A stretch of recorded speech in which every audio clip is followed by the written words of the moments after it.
Dios les bendiga, mis hermanos. ¿Cómo van? ¿Cómo van las cosas? Tengan todos muy buenas noches. Sabemos que estamos en días de fiesta acá en la ciudad. Siempre es un mes bastante animadito, unas semanas bastante animaditas. Espero que les esté yendo bien y que todo esté marchando.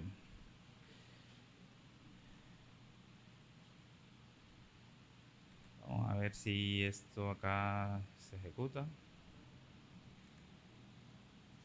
Ya lo mandé.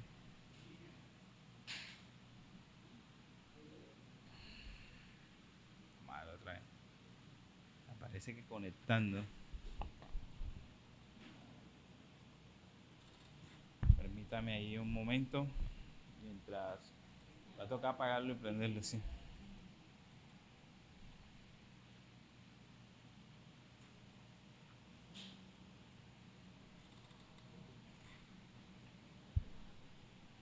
Dale, vamos ahora.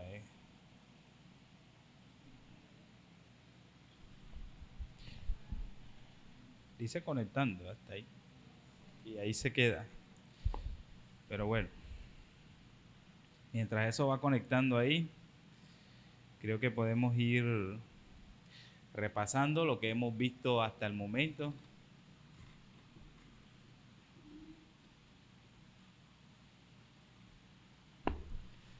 Como ustedes saben, estamos estudiando nuestros distintivos bautistas y estamos estudiando un distintivo bastante importante para nosotros, que es la teología del pacto.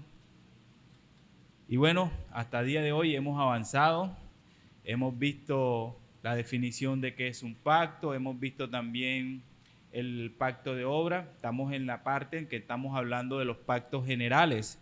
¿Sí recuerdan cuáles son los 3 pactos generales? Ajá, intratrinitario, de obra y del nuevo pacto. Así es, y el pacto de gracia. Hemos visto hasta ahora el pacto de obras. ¿Tienen alguna inquietud acerca del pacto de obras? ¿O está todo claro? Recuerden que ese pacto tiene que quedar sumamente claro.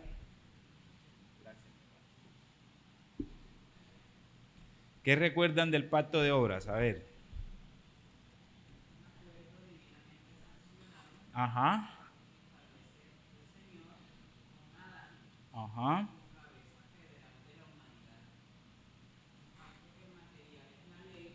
Ajá.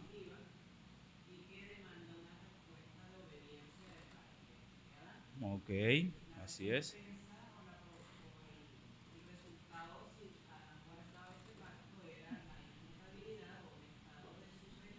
Ajá. Así es. Ok.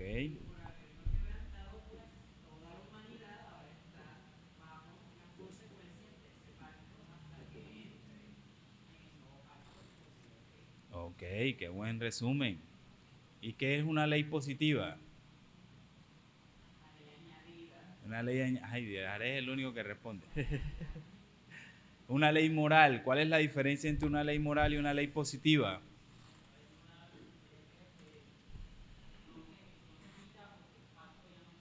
Ajá.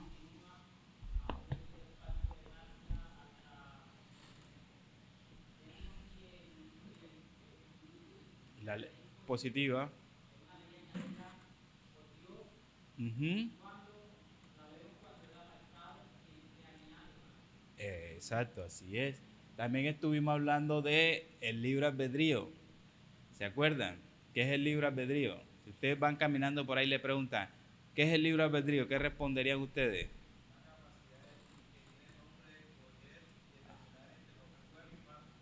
Ok. ¿Todos están de acuerdo con Daniel?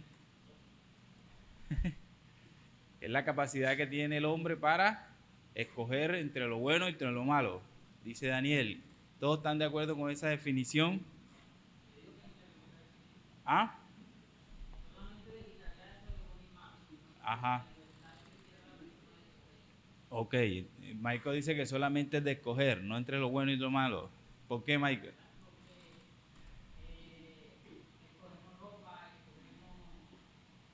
¿Y esa ropa es buena o es mala?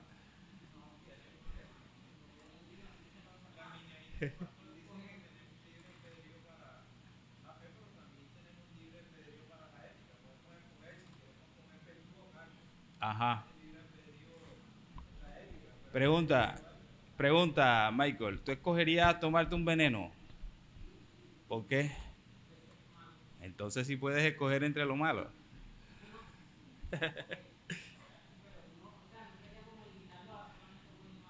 Ajá, ok. Abierto. El Kevin está ya alzando la mano, está el Kevin. Ajá.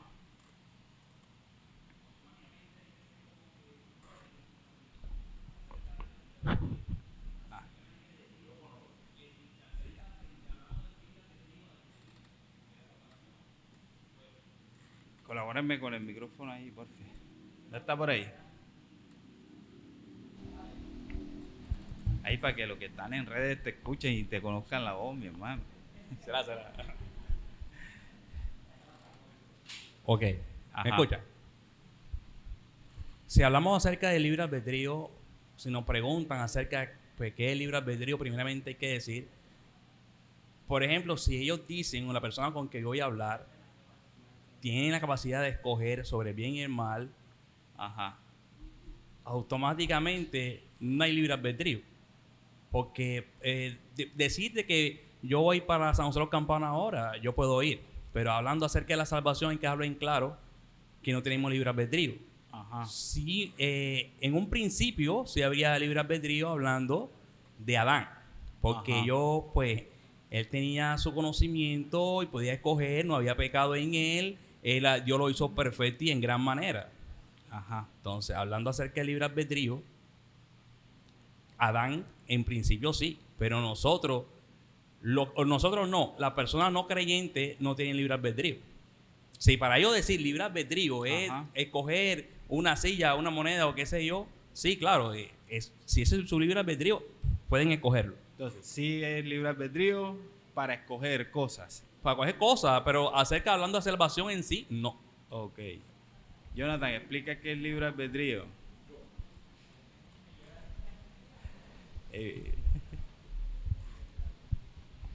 Bueno, la definición que tocamos la vez anterior con respecto a ese tema fue que la palabra albedrío viene de arbitrio, que significa voluntad. En ese sentido, si lo cambiamos al contexto de libre voluntad, en términos generales, el hombre sí tiene libre voluntad. Sí la tiene, sí la tiene. Pero ya si nos ponemos a discutir y a darnos machete por el tema de la parte moral o la parte espiritual, ya ese es otro tema. Ok, les aclaré. Dale, Jorge. Bueno, yo veo que el tema necesita un repaso profundo porque todavía hay Sí. conocimientos bastante vagos y quizás de otras denominaciones. Primero, yo voy a leer el concepto de libre albedrío que nos dice la confesión en el capítulo 9. Uh-huh. Dice, libre albedrío, Dios ha dotado a la voluntad del hombre de una libertad natural y de poder actuar por elección propia, que no es forzada ni determinada a hacer bien o mal por ninguna necesidad de la naturaleza. Okay. Esa es la definición, el concepto que tiene el libre albedrío, la Confesión Bautista de Londres, 1689. En palabras castizas, se lo voy a tratar de explicar para que quede grabado en la mente. Lo que pasa es que nosotros venimos en un trasfondo carismático pentecostal donde se le enseña al hombre, le voy a poner aquí entre comillas, superpoder del libre albedrío. ¿Cuál es ese, entre comillas, superpoder del libre albedrío? Poder acercarse a Dios. Entonces, en palabras castizas, el libre albedrío puedes hacer todo lo que tú quieres excepto acercarte a Dios. Una vez tú solamente te puedes acercar a Dios si Dios así le place, porque es un regalo de Dios. Entonces, en palabras más sencillas, todo ser humano tiene libre albedrío condicionado a su naturaleza. El ser humano nace en condición de pecador y por lo tanto no puede acercarse a Dios por su propia naturaleza, porque su naturaleza es pecaminosa. Fuera de ahí, el ser humano es libre de hacer lo que quiera. Naturalmente va a coger lo malo, naturalmente. Pero el Señor no lo empuja ni lo esfuerza para que haga las cosas malas, sino libremente lo hace. También tiene la opción de hacer cosas, entre comillas, buenas, pero esas cosas buenas para el Señor no son buenas, porque todo lo que es bueno es lo que el Señor ha determinado y ha dicho que es bueno. Entonces, para resumir, el libre albedrío es la libertad o la voluntad que tiene el hombre para elegir propiamente. Pero esa libertad nunca lo va a llevar a Dios. Entonces, en el trasfondo nosotros venimos, se nos enseña que el hombre llega por Dios por cuenta propia. Por eso yo le he dicho, entre paréntesis o entre comillas, el superpoder del libre albedrío. Pero el ser humano no tiene ese superpoder. Listo, ahora sí un poquito más claro. ¿Estamos claros ahí? O sea, cuando usted le pregunten, ¿el hombre tiene el libre albedrío? Ustedes dicen, sí tiene. Sí tiene. ¿Por qué? Porque cuando usted piensa en usted, cuando usted peca libremente. Libremente usted peca. Entonces, ¿qué fue lo que perdió Adán en el Edén? La capacidad de ir a Dios, la capacidad de obedecer a Dios. O sea, perdió la libertad. Una cosa es libertad y otra cosa es libre voluntad. ¿Estamos claros allí? Nosotros, ¿cuándo recuperamos esa libertad? Cuando estamos en el nuevo pacto, en Cristo Jesús. Eso se los expliqué la semana pasada. Esa libertad, ahora nosotros estando en el nuevo pacto, es que podemos, porque tenemos la capacidad de obedecer la ley de Dios. Ahora somos capacitados por el Señor a través de su Santo Espíritu y tenemos otra vez esa libertad. O sea, sí podemos ir ante Dios, pero porque ya estamos prácticamente. Entonces es necesario que entiendan la diferencia. Una cosa es libertad, que es la capacidad de obedecer a Dios, y otra cosa es libre albedrío, que es la libre voluntad. Usted cuando peca, usted peca libre. Usted cuando escoge su celular que le gusta, usted lo hace libremente. Cuando coge la cambia, libremente. A eso se refieren los escritores teólogos antiguos con el tema del libre albedrío. Sino que pasó el tema, como dice Jorge, o sea, el concepto se tergiversó.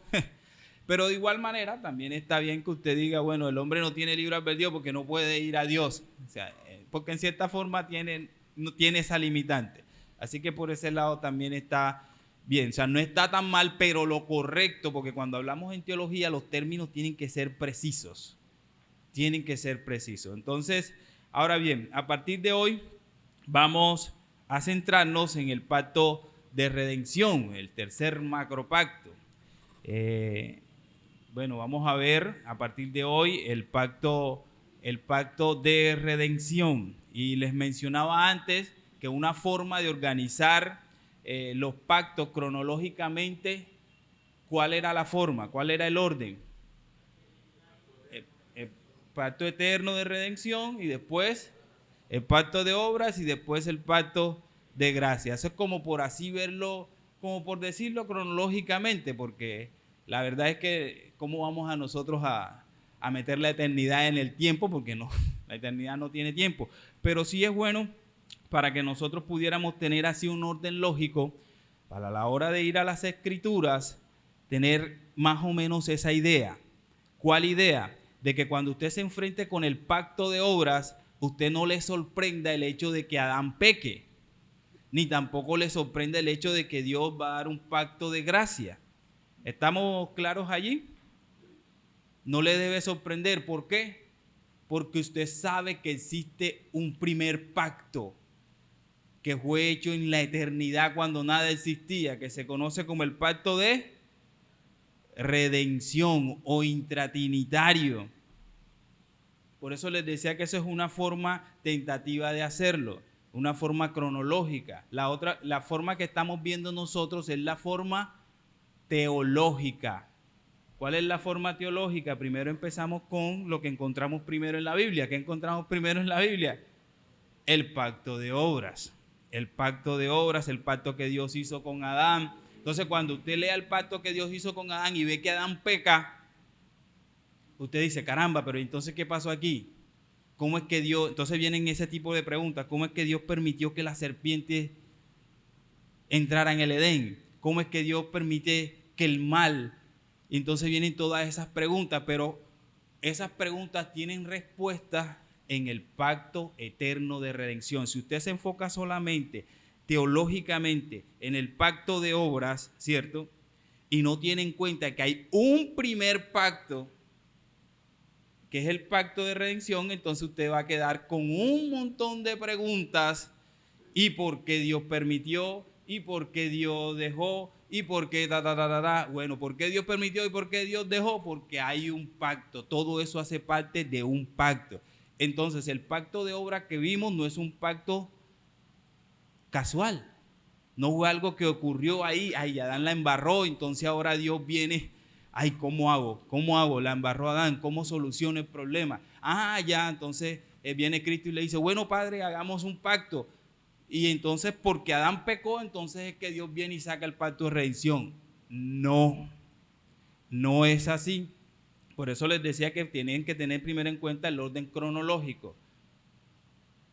Que Adán peque hace parte de un plan. Todo eso hace parte de un plan y ese plan se conoce como el plan eterno de redención. De hecho, la introducción del mal, que Dios permita el mal en el mundo, les pregunto, ¿hace parte de un plan o es casualidad? Hace parte de un plan, ¿cierto que hace parte de un plan? Entonces ya eso responde a un montón de preguntas. Cuando usted le venga y le diga, pero ¿por qué Dios dejó que la serpiente hablara con Eva? ¿Que por qué permitió esto? Es porque Dios tiene un macro plan, sino que Él nos los está revelando a través del pacto de obras, que es el pacto que Dios hizo con Adán, y después ya lo vemos claramente en el pacto de gracia, cuando ocurre ya prácticamente en nuestra historia. Entonces, es necesario que tengamos eso claro.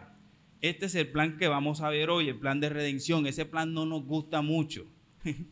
No nos gusta porque es que Dios fue que lo hizo para su gloria. Y en ese para su gloria entran la voluntad permisiva del Señor en cierto sentido. ¿Por qué? Porque hay una voluntad permisiva porque Dios tiene un plan. No se le olvide, no se le olvide. Dios tenía un plan para eso. Y el pacto de obras, Adán, a Dios, el pacto que Dios hizo con Adán, yo les pregunto, ¿lo tomó por sorpresa? ¿A Dios? No lo tomó por sorpresa. No lo tomó por sorpresa. ¿Por qué no lo tomó por sorpresa? ¿Por qué qué? Porque Dios tenía ya su plan. Entonces eso es lo que nos enseña el plan de redención. Es parte de un plan, hay un plan grande, no es algo improvisado, no es de último momento. Dios no necesitó crear un plan B. Siempre Dios tuvo un plan eterno, siempre, siempre. Y pensado desde un principio, desde que antes que no había absolutamente nada. Y eso se llama pacto de redención. Y como lo decía, es un pacto que choca con nosotros. ¿Por qué? Porque hay algo en ese pacto que Dios permitió que a nosotros no nos gusta y se llama el mal. El mal. Nosotros hoy vivimos las consecuencias del mal. ¿A quién le gusta el mal? A nadie le gusta el mal. Pero si usted me pregunta, pastor, entonces Dios permitió el mal para su gloria, la respuesta es sí, sí, sí. Pero cuando nos exponemos a esas grandes verdades, con la realidad chocan. Porque cuando te golpea una situación difícil de esas, ya empieza tu mente a cuestionarse. ¿Por qué a mí, Señor? ¿Por qué yo? ¿Por qué permitiste? ¿Cierto? Pero mientras tanto, cuando nos hacemos cristianos, sí, Señor, aquí está mi vida, te entrego todo, haz con ella lo que tú quieras. Entonces, esas cosas deben de aterrizarnos siempre con la realidad. Y miren lo que dice nuestra confesión de fe en el capítulo 7. Todos trajeron su confesión de fe, ¿verdad? Sí, qué chévere. Bueno, la confesión de fe en el capítulo 7. ¿De qué trata el capítulo 7 de la confesión de fe? Si el capítulo 6 trata de la caída del hombre, el capítulo 7 trata del pacto de Dios. Vea, ustedes tienen que tener ese capítulo 7 aquí, porque es que nuestra confesión de fe, lo que habla del 7 al capítulo 23, si no estoy mal, es de este pacto de redención. Nuestra confesión es pactual. Miren lo que dice la confesión de fe en el párrafo, en el capítulo 7, párrafo 2. Dice, ¿de qué trata? Del pacto de Dios. Dice, además, habiéndose el hombre acarreado por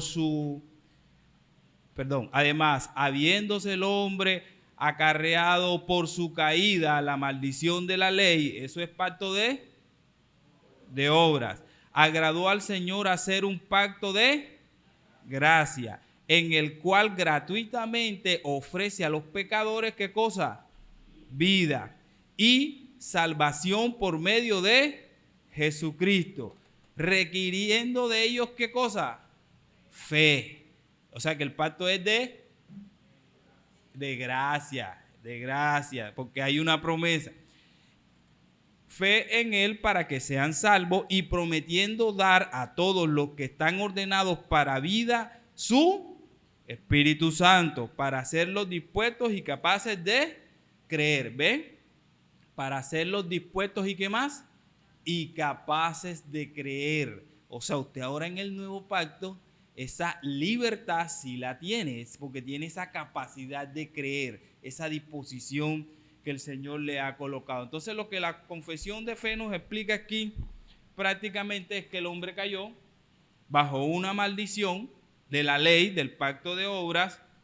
A Dios, ¿qué hizo? Cuando Dios le agradó hacer un pacto de gracia, y este pacto de gracia se basa en un acuerdo entre ¿quiénes? Entre los miembros de la Trinidad, el Padre, el Hijo y el Espíritu Santo. ¿Con qué propósito? Ahí se lo dice. ¿Con qué propósito? Para salvación. ¿Para salvación de quiénes? De unos escogidos que Dios va a colocar en ese pacto. Pero ¿cuándo Dios hizo ese pacto? En la eternidad. En la eternidad. Entonces, si yo le pregunto qué significa el pacto eterno de redención, según la definición que nosotros ya hemos venido manejando de qué es un pacto, qué es un pacto eterno de redención, qué es el pacto eterno de redención, qué es. Ajá. Entre las personas. ¿Quién está de acuerdo con Jared? Kevin. Sí, ¿le parece que esa definición está perfecta? Entonces, ¿es así? ¿Qué significa cuando hablamos nosotros del pacto de redención? Que tienen que haber, ¿qué? 3 personajes, como lo dijo Jared. Es un acuerdo, ¿cómo? Divinamente sancionado. ¿Pero entre quiénes? ¿Entre quiénes? Entre la Trinidad. ¿Qué es la Trinidad? Padre, Hijo y ¿quién? Y Espíritu Santo. ¿Con qué propósito? Salvar a los escogidos y también glorificarse a ellos mismos. Glorificarse a ellos mismos. Así que a diferencia del pacto que Dios hizo con Adán, el pacto eterno de redención se hace con los miembros de la Trinidad, entre ellos. Miren cómo dice el párrafo 3 de ahí mismo, del capítulo 7 de nuestra confesión de fe. Dice, este pacto se revela en el Evangelio.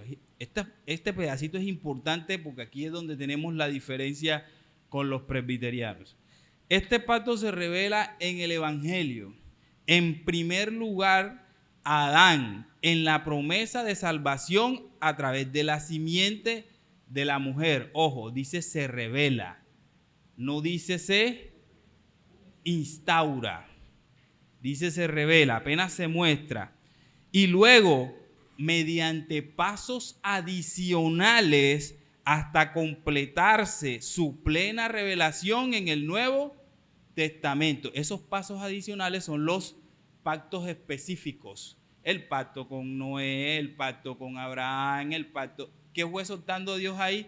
Revelando ese pacto, revelando hasta que llegamos al Nuevo Testamento, como dice la confesión. Dice, y tiene su fundamento en aquella transacción federal y eterna que hubo entre el Padre y el Hijo acerca de la reelección de los escogidos. O sea, ¿cuándo se hizo este pacto? Nosotros no tenemos ni la más mínima idea. Solamente sabemos que se hizo cuando nada existía. Ellos tres acordaron hacer un pacto donde iban a salvar a unos escogidos. Y eso es lo precioso que hay aquí. Si usted es un escogido ahora, quiere decir que antes de que no hubiera nada, ya usted estaba en la mente del Señor. No es que Dios fue megalaganario ahí, este sí, este no. De hecho, si ustedes leen el Ordo Salutum, que encontramos en Romanos 3, en Romanos 8:30, que dice, a los que antes conoció. Pregunta, ¿conoció a dónde? ¿Cuándo? ¿Cuándo? Entonces ya saben que no es a este porque metió la mano ahí, sacó, no, hay un conocimiento previo. Entonces, se hace este pacto con los miembros de la Trinidad. Entonces, la definición para este pacto sería un compromiso divinamente sancionado entre ¿quiénes? Entre los miembros de la Santísima Trinidad. O sea, un acuerdo intratrinitario. Un acuerdo entre el Padre, el Hijo y el Espíritu Santo. Hecho que en la eternidad, con el propósito de redimir a los escogidos, salvaguardando su salvación y para la exaltación de Dios. Así que en este pacto tenemos claramente un testimonio de la soberanía de Dios, su propósito eterno de siempre de glorificarse a sí mismo. Este pacto eterno de Dios es un acuerdo que, recuerden, están entre un pacto, o sea, ellos pactaron. Y para que haya pacto tienen que haber unos elementos.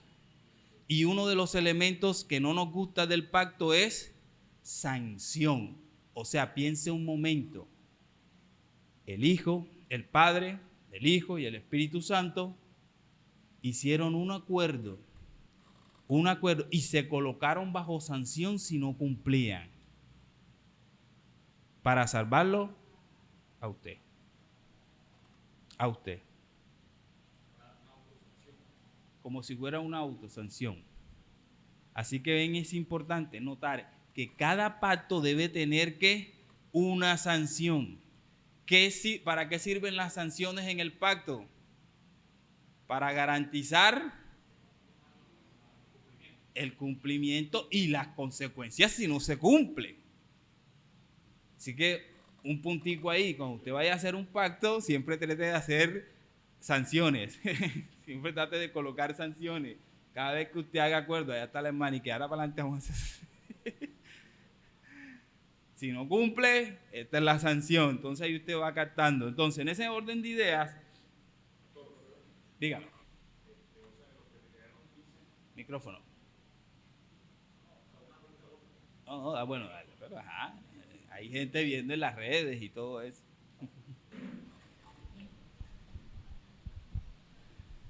O sea, la pregunta que yo quería hacer era que los presbiterianos ven cuando en la simiente no ven el pacto de gracia no como que se revela, sino como que se establece ahí mismo. Como que se establece, exacto. Cuando dio el protoevangelio, prácticamente lo establecen ahí. Ahí lo establecen ellos, por eso es que tienen ese concepto. Entonces, por eso ellos dicen, es que siempre ha sido el mismo pacto. Ellos ven, recuerden, la diferencia entre ellos y nosotros es que nosotros vemos dos cosas, discontinuidad y continuidad a la vez. Lo que le explicaba el pastor Estigua, nosotros vemos pactos específicos, que son específicos cada uno, eso se llama discontinuidad, pero nosotros también vemos continuidad, que quiere decir que estos pactos están apuntando hacia algo, hacia una historia, conectados a través de la historia. Ellos dicen, todo eso es continuidad. Lo único que cambia es la forma en cómo se administran. Ya, en el Antiguo Testamento se administraba de esta forma, en el Nuevo Pacto se administra de esta forma, por eso ustedes ven que ellos reemplazan bautismo con circuncisión y todo ese tipo de cosas, los miembros del ICUE. Esa es la diferencia. Ya, esa es la diferencia. Entonces ellos ven un solo pacto. Y como ven un solo pacto, ellos dicen, bueno, acá se administraba la circuncisión. Bueno, acá la circuncisión en el nuevo pacto, como es el mismo, se cambia solamente la administración, cambiamos la circuncisión por el bautismo y listo. Pero sigue siendo el mismo pacto de gracia, el mismo pacto de gracia. Entonces, bueno, eso lo vamos a ver más adelante. Voy a darles ahí la explicación de eso un poquito más detallada. Bueno, entonces, ¿dónde dice las Escrituras que se habla de este pacto de redención? Vamos rápidamente. 2 de Timoteo 1, del 9 al 10. Ahí dice, 2 de Timoteo 1, del 9 al 10. Leo para ustedes. Dice, quien nos salvó y llamó con llamamiento santo, no conforme a nuestras obras, sino según el propósito suyo y la gracia que nos fue dada en Cristo Jesús, ¿cuándo? Antes de los tiempos de los siglos. Eso quiere decir en la eternidad. Antes de los tiempos de los siglos. Pero que ahora se ha manifestado por la aparición de nuestro Salvador Jesucristo, el cual quitó la muerte y sacó la luz y la vida y la inmortalidad por el Evangelio. Este sencillo texto nos explica dos cosas sencillas. Primero, que nuestra salvación no se basa en obras, sino en el propósito y gracia de ¿quién? De Dios.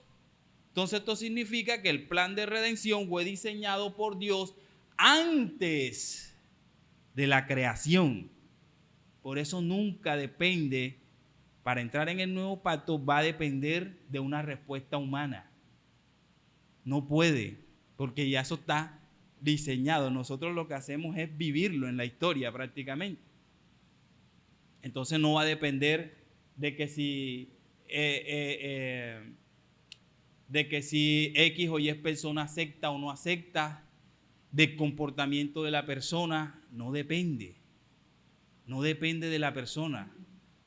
No depende de que cómo piense la persona, de si la persona escoja, no escoja, si es ciego, si no, no depende. Depende de el propósito y la gracia de Dios.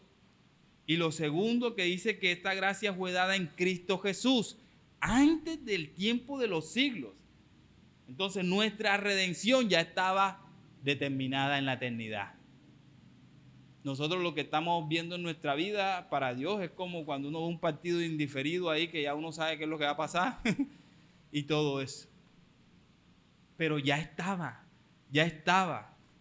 Ojo, no dependía de si Adán respondía o no respondía. No dependía de que si Adán pecó, entonces ahora Dios tenía que salir corriendo a solucionar el problema. No dependía de eso. Ya eso era una decisión eterna del Señor. Ya eso estaba elegido desde hace rato. De hecho, la frase que dice, ahora ha sido manifestada, esa que vemos ahí, indica que aún ese propósito existía desde siempre y que cuando llegó el tiempo fue que se nos manifestó. Pero ya estaba. Ahora usted dirá, pastor, entonces ¿salimos a evangelizar o no salimos a evangelizar? Hay que seguir a evangelizar porque nosotros sabemos que hay un plan eterno de redención, pero no sabemos quiénes son los escogidos. Sabemos que hay unos escogidos, pero no sabemos quiénes. Ven cómo todo encaja perfectamente. Aquí no hay pierde.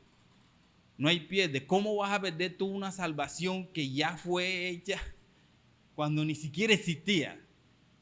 Te pregunto, ¿la vas a perder por pecador? Si cuando te la dieron, ¿qué eras? Eras un pecador cuando te la dieron. Entonces, ¿cómo la vas a perder por un pecado? ¿Me hago entender?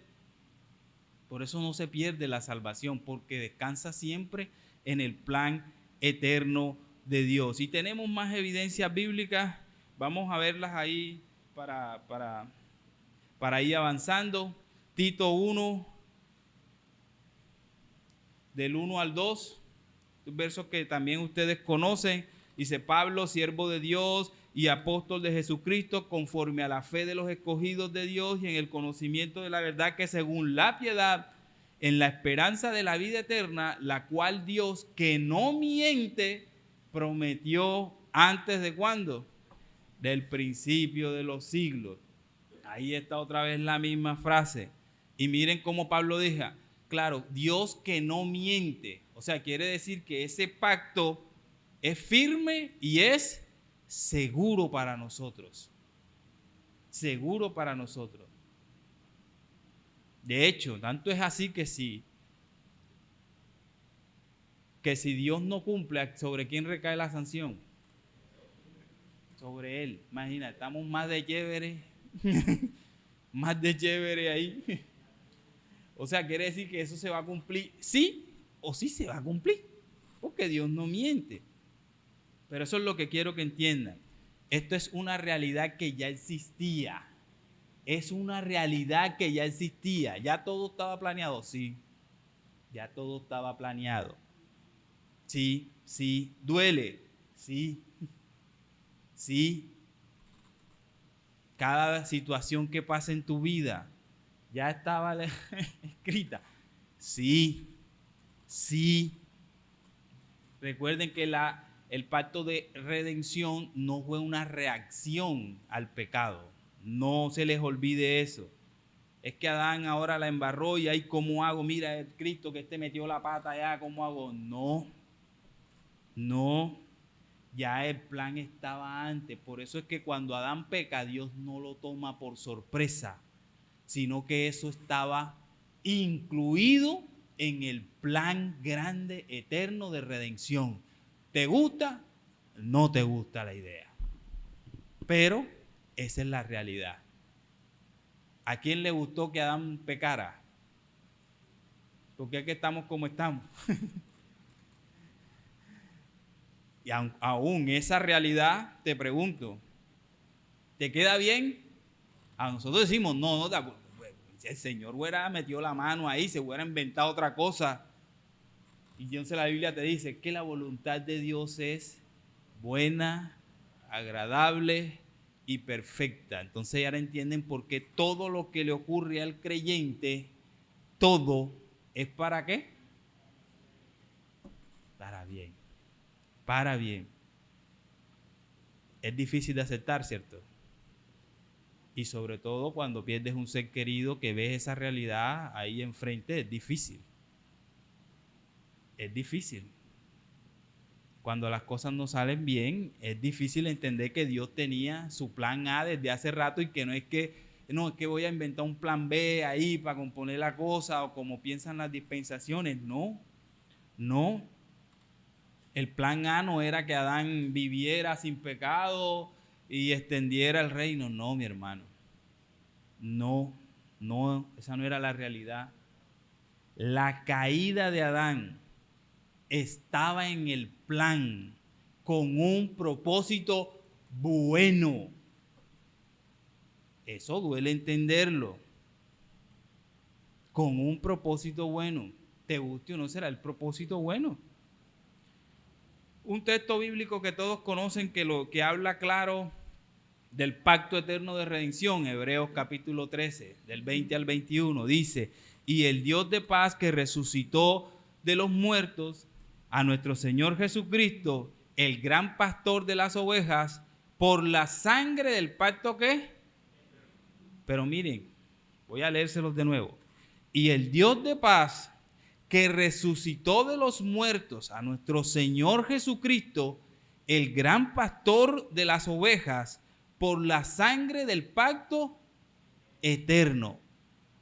Noticia, otra cosa más que tenía que pasar era la muerte de Cristo para sellar el pacto eterno.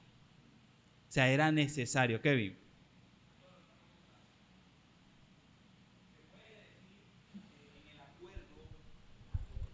Se puede decir que en el acuerdo de la Trinidad, el Padre escoge a un pueblo, el Hijo muere por ese pueblo y el Espíritu Santo sella al pueblo.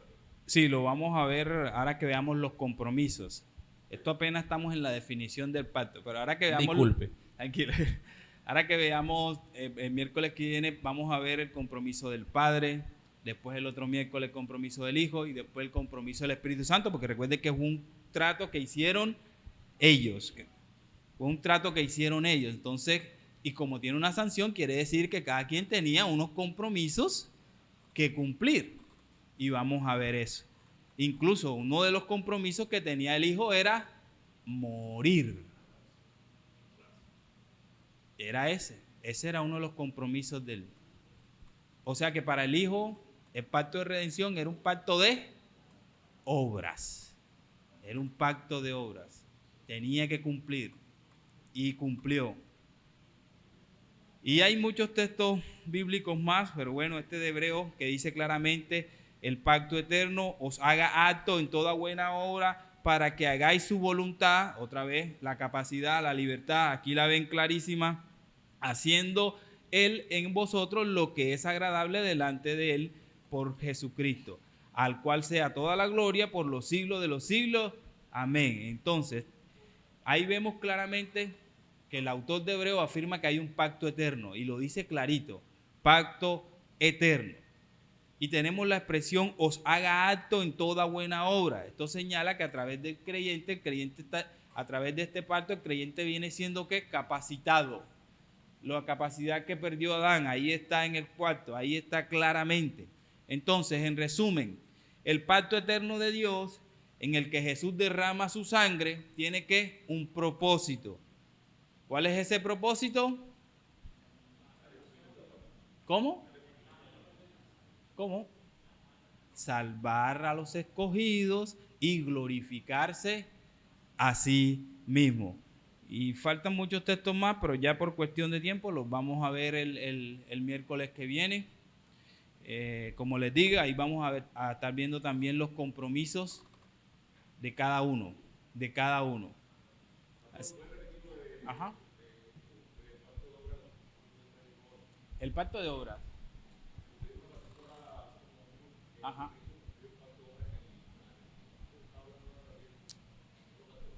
Que para el Hijo es un pacto de obra, seguramente. Ok, sí. O sea, para el Hijo viene siendo un pacto de obra porque tenía que venir a cumplir lo que el Padre le mandó a hacer.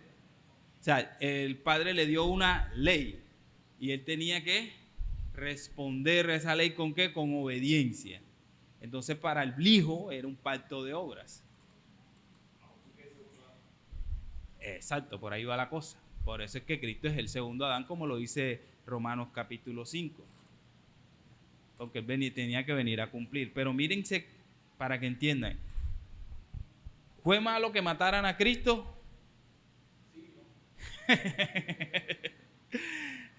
Sí, no, ¿por qué, Jonathan?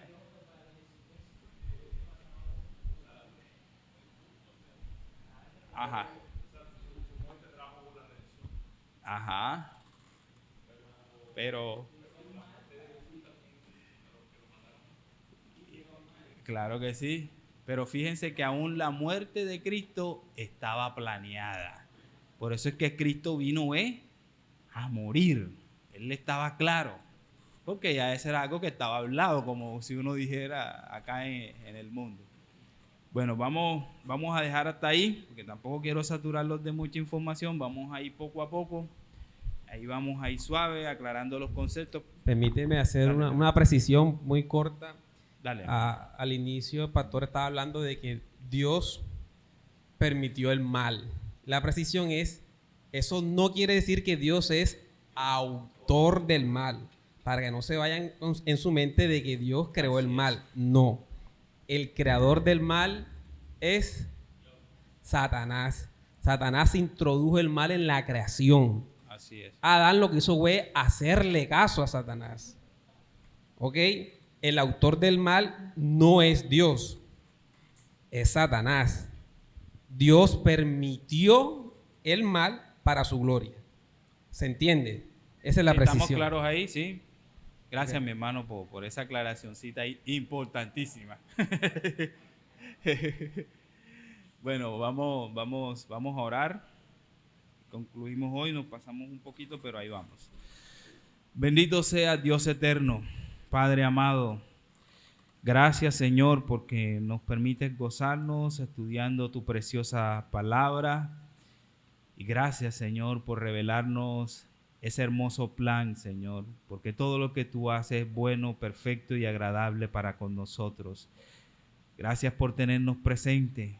Gracias por sacarnos de esa oscuridad y permitirnos estar hoy en esta luz, Señor, y gozándonos en esta luz, Señor. Te pido, oh Dios, que nos bendigas cada día más, Señor, que nos ilumines, Espíritu Santo de Dios, tu verdad, tu palabra, tu precioso plan, y que nos utilices, Señor, como medios, oh Dios, para transmitir este plan maravilloso que tú tenías desde antes de la fundación del mundo a muchos escogidos que todavía no lo conocen ni lo han escuchado. Motiva nuestro corazón, Señor, a cumplir ese llamado que tú nos has dado, Señor, y permítenos vivir a plenitud diariamente conforme a las riquezas de tu gracia, Señor. Gracias, Señor, por estos espacios. Permítenos, oh Dios, que el domingo podamos, oh Dios, seguir alabándote como familia, como pueblo tuyo, por esta obra maravillosa que estaba en tu mente desde antes de la fundación del mundo. Bendito seas, amado Dios, llévanos ahora con bien a casa. Todo esto te lo pedimos en el nombre de tu Hijo amado y con la unción de tu Santo Espíritu. Amén y amén. El Señor les continúe bendiciendo.